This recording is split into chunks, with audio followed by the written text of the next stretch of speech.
नमस्कार. मी भाग्यश्री पाठक. मार्केट आणि मी हा सोप्या मराठीतून शेअर मार्केट समजावून सांगण्याचा माझा एक उपक्रम आहे. बघूया आज मार्केट कसं चालतं आहे. अमेरिकेतून ज्या बातम्या येतात त्या खराबही नाहीत, चांगल्याही नाहीत.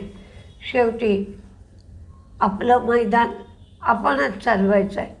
तर काय काय होतं आहे ते पाहूया. फॉरेन इन्व्हेस्टर्सची तर विक्रीच आहे 1681 कोटीची आणि डोमेस्टिक इन्व्हेस्टर्सची खरेदी आहे 3578 कोटीची. क्रूड 68.83 आहे, पण डॉलर इंडेक्स मात्र 98पेक्षाही कमी झाला आहे, 97.64वर आला आहे आणि बॉन्ड यील्ड 4.40 एवढं झालं आहे. डॉलर इंडेक्स कमी झाला आहे म्हणजे कदाचित आज मेटलमध्ये तेजी राहण्याची शक्यता आहे. PNB हाऊसिंगचा रिझल्ट चांगला आहे. टोटल इन्कम वाढलं आहे, नेट इंटरेस्ट इन्कमही वाढलं आहे, पण प्रॉफिट थोडे कमी आहे. सागर सिमेंटचा रिझल्ट चांगला आहे, तोट्यातून फायद्यात आली आहे.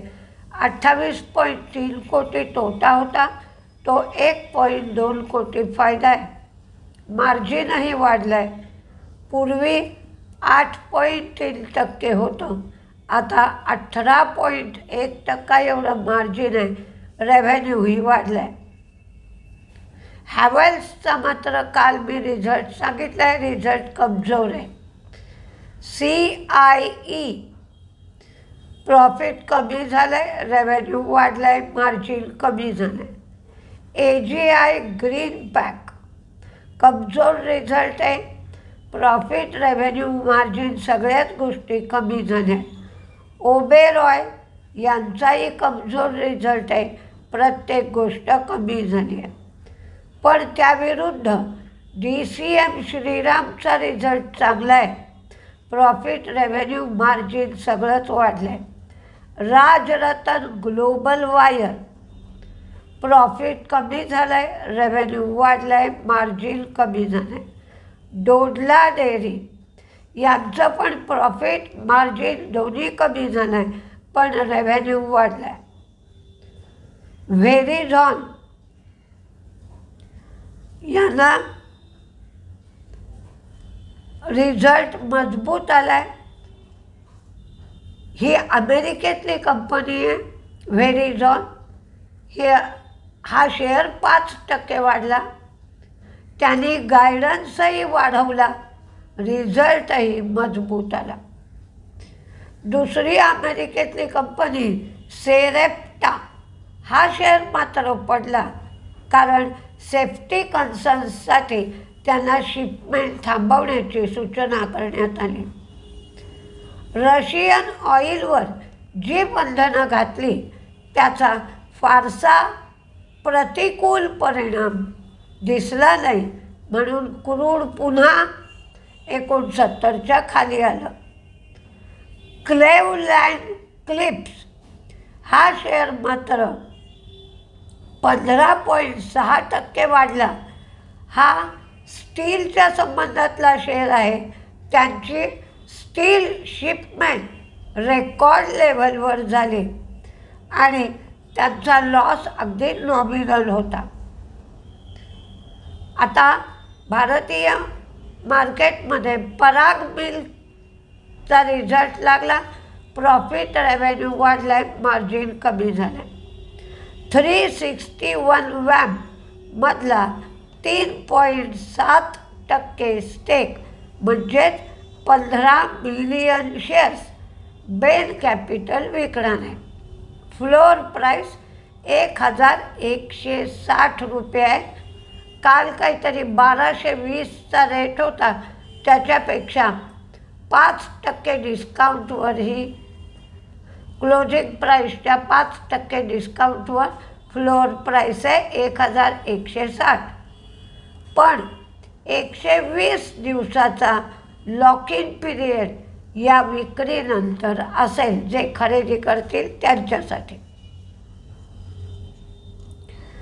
अमेरिका फार्मावर टॅरिफ लावणार आहे, तर ते टॅरिफ लावू नयेत म्हणून रोश, नोव्हार्टिस, ॲस्ट्राझेनेका यांनी आम्ही अमेरिकेत गुंतवणूक करू असं सांगितलं आहे.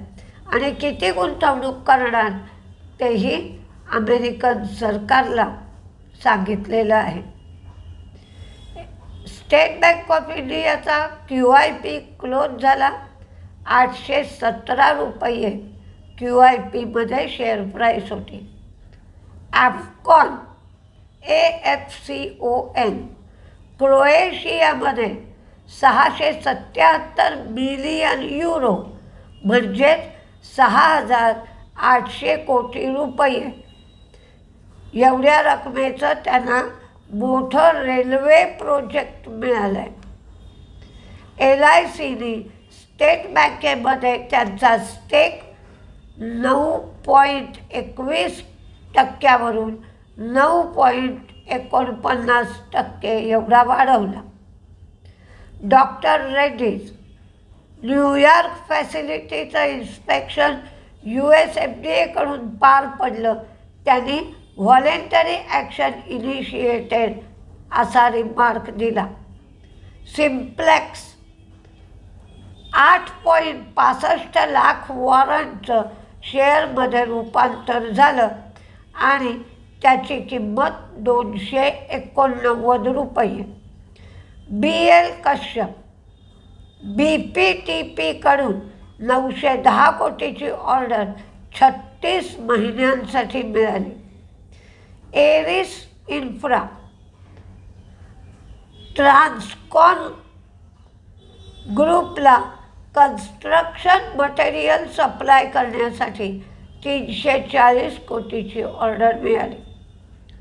टायटन दमास LLC मधला 67% स्टेक 103.8 बिलियन AEDला टायटन घेणार आहे. ब्रिगेड 588 कोटीला 20 एकर जमीन त्यांनी बंगलोरमध्ये घेतली.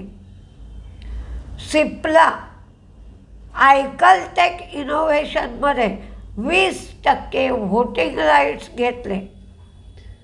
बजाज फायनान्स 6 यांनी प्रकृतीच्या कारणास्तव राजीनामा दिला. आता ही जबाबदारी राजीव जैन यांना 3 वर्षासाठी देण्यात आली आहे. आता कोणते शेअर तेजीत मंदीत राहतील ते तुमच्या वॉचलिस्टवर तुम्ही ठेवा. तुम्हीसुद्धा त्याचा अभ्यास करा, चार्ट पहा, बातम्या पहा आणि जर तुम्हाला वाटलं तर ट्रेड घ्या. तुम्हाला फक्त एक अंदाज दिला आहे. पहिल्यांदा तेजीचे पाहूया. Prestige, Nuvama, Bajaj finance, CDSL, Chola investment, Bombay stock exchange, Titan, Brigade, ABB, Sagar cement, PNB housing, UTI AMC, Swiggy, Apar, Nalco, Zomato, Mahindra and Mahindra, UPL, Tata steel, Hindustan copper, DCM Shriram, MMTC. पण MMTC काल वाढला होता हे मात्र लक्षात असू द्या.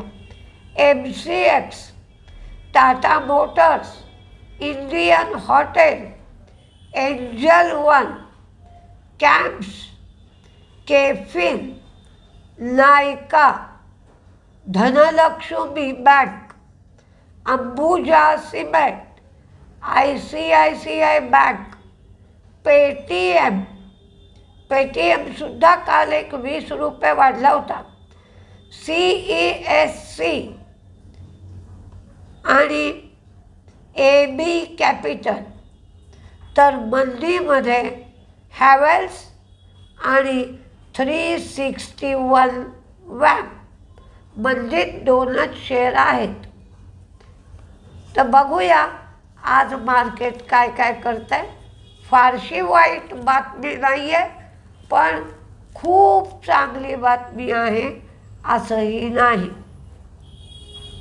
कालपासून पावसाळी अधिवेशन सुरू झालं आहे.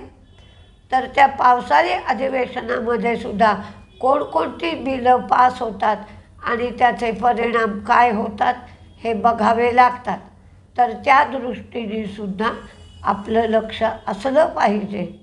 तर तसंही लक्ष द्या, कारण जी बिलं पास होतात त्याचे दीर्घकाळासाठी परिणाम होत असतात, म्हणून लक्ष द्यावं लागतं. तरी पण आपण बघूया 9:15 वाजता काय काय होतं आहे ते. नमस्ते.